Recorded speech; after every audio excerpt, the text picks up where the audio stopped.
What's up, everybody? Welcome to another edition of Established Run's NBA Injury Report Analysis Show. I'm Drew Dinkmeyer here with Mike Gallagher for the Emirates NBA Cup finale. This is what we've all been waiting for. The Oklahoma City Thunder, the Milwaukee Bucks out in Las Vegas. Mike on his way there in his Emirates jet, his Emirates gear today. Mike, how you doing? Doing good. Got my Emirates NBA Cup shirt. Go Real Madrid. Yeah, pumped, man. It's been really fun. I've enjoyed the Emirates NBA Cup. Enjoyed talking all the scenarios, all the cup grades, all the capitulation. So excited to see it get capped off tonight in Las Vegas. Sadly, not flying there in my first class stuff here. So, but yeah, excited for it, man. I've got some takes. We'll talk a little bit about some matchups here, but yeah, I'm I'm excited. I just love OKC, and I'm curious to see how they handle the Dame stuff. We'll talk about his injuries and the Dame Giannis pick and roll stuff. I want to talk about. We'll talk about that a little bit, but excited to talk through this today with you, and then later for the showdown slate. I'm really excited for it. Yep, and as a programming note, as you can see on the schedule listed on the screen right now, there will be no content tomorrow, no show tomorrow. There are no NBA games tomorrow. We'll have one of these days each of the next 2 weeks, and it'll be a pretty condensed schedule around that. So enjoy the day off from NBA tomorrow.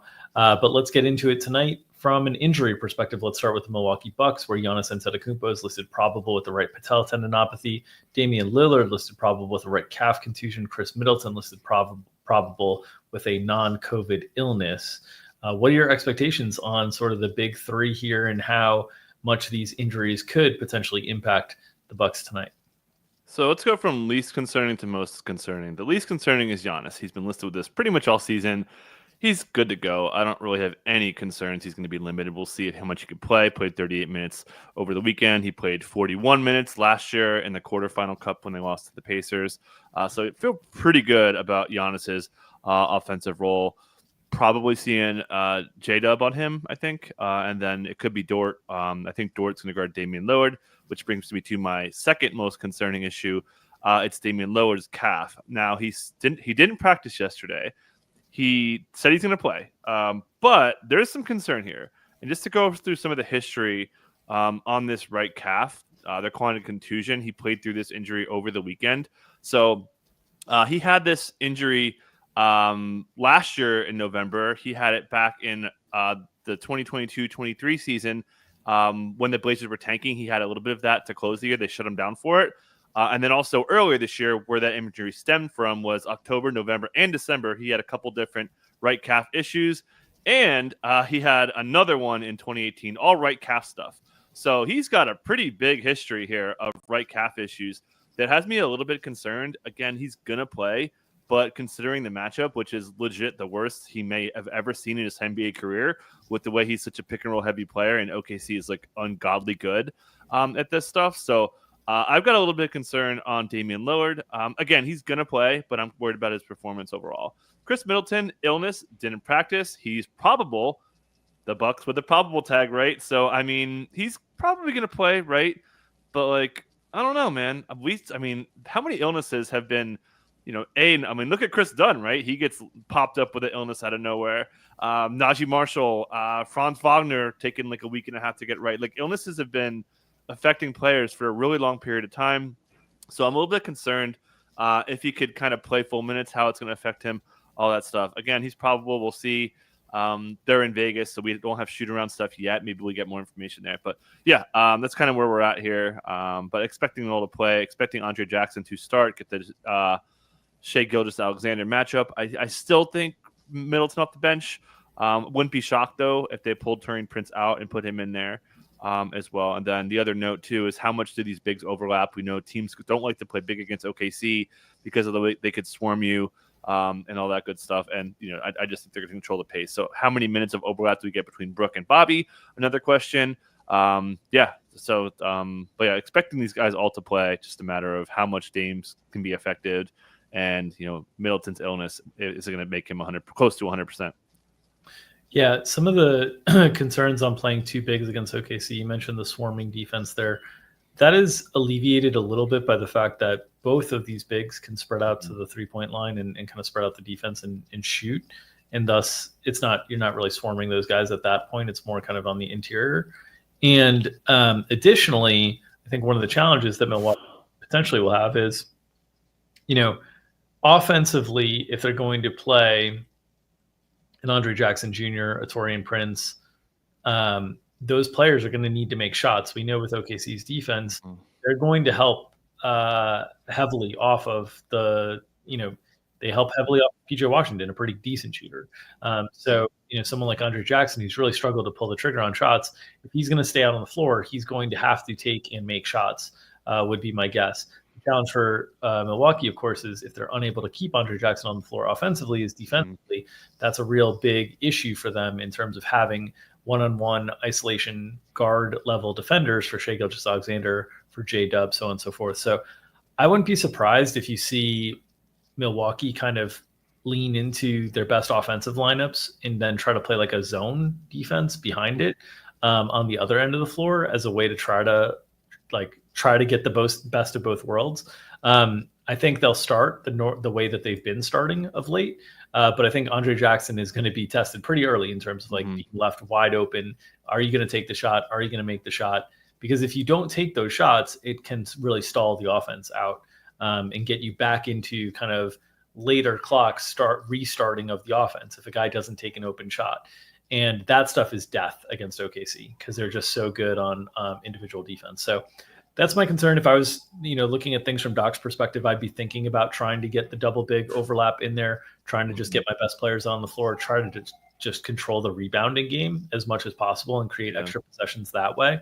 And then just live with the fact that offensively, or defensively, you're probably going to have challenges just naturally, but you're probably going to have some challenges with whatever you put out there because they don't have a lot of answers for Shai Gilgeous-Alexander. So will be interesting to see how they play that. But if I'm in Milwaukee's shoes, I'm almost so concerned about how the offense is going to be that I just need to get more offensive weapons out there, and then I can deal with the defense. Is kind of what I'd be through. A couple points if I can. So Andre Jackson, he's shooting the ball great from three. Just the volume hasn't been there. 38%, 42% on unguarded catch and shoot stuff. So he has the potential to be the PJ Washington there. And then to your point on rebounding, so you would think with the size that the Bucks have, they'd be a good rebounding team. They're not. They're dead last in offensive rebounding rate in half-court situations, which is insane. OKC, that's their big weaknesses, right? Catch and shoot, and then getting beat on the glass. And what's the strength of OKC? Their half-court defense, right? It's the best since they changed the rules in the league in 2015-16. Guess what? The Bucks have the second highest half-court rate in the NBA on offense, and they're 0.1% lower than. They're basically the slowest team in the NBA. So you're playing into the OKC's hands in so many ways. It's part of the reason why I am potentially living out of a box next week if OKC doesn't cover tonight. I think OKC has a lot of advantages today. Well, you could look at that both ways, right? That you could look at this is a Bucks strength in terms of their ability to score in the half court, and certainly it's going into a strength on OKC in terms of defensively, but. Giannis has been a one-man wrecking crew in half-court situations as well. The reason they don't get a lot of offensive rebounds, by the way, is because their offense is so heavily built on Giannis drives. And so it's clear out space for Giannis drives. Giannis is either finishing or there's nobody there to rebound. And so, or he's kicking out to the three-point line and you're relying on long offensive rebounds. But it's not like the situations with Bobby Portis where he's been active on the offensive boards in the past, where you have an offense that is I think with Chris Middleton, it could be more predicated on that, where you're getting more mid-range shots, you're getting more shots that Bobby Portis could potentially be around the rim to offensive rebound. But with Giannis out there, it's just clear out, drive, and then kind of work from there. Yeah. But they're seventh in half-court offense, and they're 12th in catch and shoot points per game. So I'm basically saying OKC's strengths are so much stronger than the Bucks' strengths, which again it does help. But I don't know. We'll see. We'll talk about the other side of the coin too, which I think the Bucks could be okay. On the Oklahoma City side, for an injury perspective, they're without Yushman Jang, Alex Dukas, Adam Flagler, Chet Holmgren, Nikola Topic, and Jalen Williams, the big. So no serious injuries here to the main rotation guys. Nobody really listed here. What are your notes on OKC, if anything, to be concerned about tonight? No, they're all good. It's just a matter of the only question to me, honestly, is from a rotation standpoint, does AJ Mitchell play? We saw him play, mostly the non-SGA minutes for secondary creation, and then the minutes got cut down a little bit in the second half. Considering the fact that you need on-ball defense when you've got Middleton, potentially Damian Lillard, and Giannis, do you just push up the minutes for And you still want a little bit of spacing with Isaiah Joe. So my point here is like Joe's spacing on top of the defense that Alex Caruso, even Aaron Wiggins, in case someone gets into foul trouble, obviously Kaysen, Dort, and Caruso, you need those defenders there. So do you cut out AJ Mitchell's minutes to give more minutes to those guys I just mentioned? And I think Kenrich also is in that kitty too, to cover the Hartenstein minutes. I think that's a good way to have a little bit of size. We know the Bucks with the way Giannis attacks the paint, rim protection and the size down there, and being more switchable. Kenrich is a pretty switchable player as well. So, which brings me to kind of another point: how these matchups are going to work. So, I think if Middleton is starting, that kind of changes the math a little bit. But I think on the opening situation here, I think Dort's going to get Dame, and then I think J-Dub's going to get Giannis for a couple of reasons. One, that's what they did last year, and two, the Bucks, I think, are going to want to live off that 2-man game, and I think it's just so much easier to switch that, right? If you got, if you have J-Dub and Dort could definitely guard Giannis, right, and then J-Dub could guard anybody. So I think that's a really natural switch if they wanted to play that scheme. So that's my lean on how the matchups will go. So that does put a little bit of risk on J-Dub for foul trouble. I don't think they would put Hartenstein on Giannis for like a bulk of the minutes. We'll probably see some of that just from a switch perspective. But I think that they really don't want to play with that fire with Hartenstein and get him into foul trouble because the rim defense is going to be really valuable. Do you kind of agree with my logic on the one-on-ones to start? Yeah, that makes sense to me. The only thing that I could think of is maybe they don't start that way if they're starting with Kaysen, just to like make Milwaukee execute some of the Dame Giannis pick and roll stuff, make them show it to you before you correct in terms of like your coverages and whatnot. That's the only thing that I can think of there to protect some possessions from J-Dub from the start for a foul perspective. But yeah, and it's one of the reasons that you would think this would be a good matchup for Alex Caruso as well, because he's similarly in that mold of J-Dub and Lou Dort, that you could kind of have him guard any position and switch any of those things. So definitely a spot that, your first instincts on Kaysen Wallace are like he's kind of a perfect type of defender to deal with Damian Lillard, but because of the actions that Milwaukee's likely to use, it makes him a little bit less likely to be the ideal defender for those situations.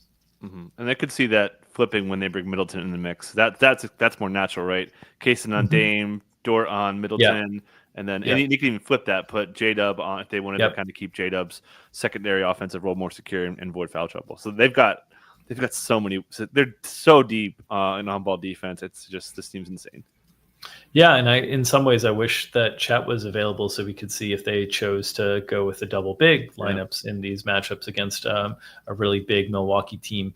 It's just it's a roster that is just constructed so well in terms of the pieces that fit together and the different ways that they can play.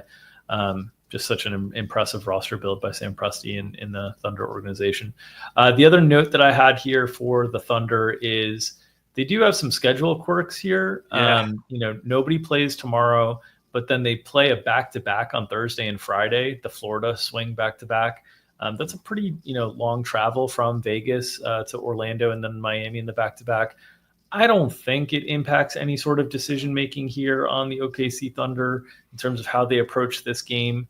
But I think that there's, a small chance on the periphery that it's like, hey, we're going to keep playing 10 because we've got this back-to-back coming up as well. Instead of we're going to condense those AJ Mitchell minutes down to the other guys. It's like, hey, we're going to start with 10. And if it's really bad, maybe we'll condense. But I think the starting point is 10 just because it's like, hey, right after this, we got this back-to-back that we also have to be somewhat mindful of. Because what's going to happen, and you saw Michael Malone allude to this as well, where he's like, yeah, we have this break in our schedule right now, but then we play 5 games in 7 days over Christmas and the week of Christmas. And it's like this past week where there's been lighter NBA schedules has allowed teams to kind of catch their breath, but it's another really tight stretch on the schedule until the All-Star break, where it's like another really big push until the middle of February, where teams are going to be playing through some really condensed schedules. And so I do think some of these teams are going to look ahead and make some of these decisions in terms of depth of the rotation, not necessarily in terms of sitting players or different things like that. We'll get to that when we're in the midst of the 5 and 7s and different things like that. But just a note that I think OKC is probably like very, very slightly less likely to condense everything into 9, given that they're playing a back-to-back on Thursday and Friday. I think it's like a very small chance that it's impacting things at all. So I just wanted to highlight it. If I could add 2 things, that front end on Thursday is a TNT game as well. Yep. So the league wants them to play in that game. So my Miami nightlife flu might be really, really strong. Yeah. And we get like massive, massive rest that day, which they have earned. And I'm sure the NBA would not dare find them if they do kind of go all out with the cup there. And then secondly, we'll talk about it more on Thursday, but buddy, man, a lot of injuries last night. So it's a tough part of the schedule definitely coming up here with health. And also last point, got to end on this. G League Showcase is in full swing. So we'll see some not as deep garbage time stuff when we get there on Thursday. Look at that slate, man. It was nice having these little 4 gamers, 2 gamers, 3 gamers. Thursday, party's over.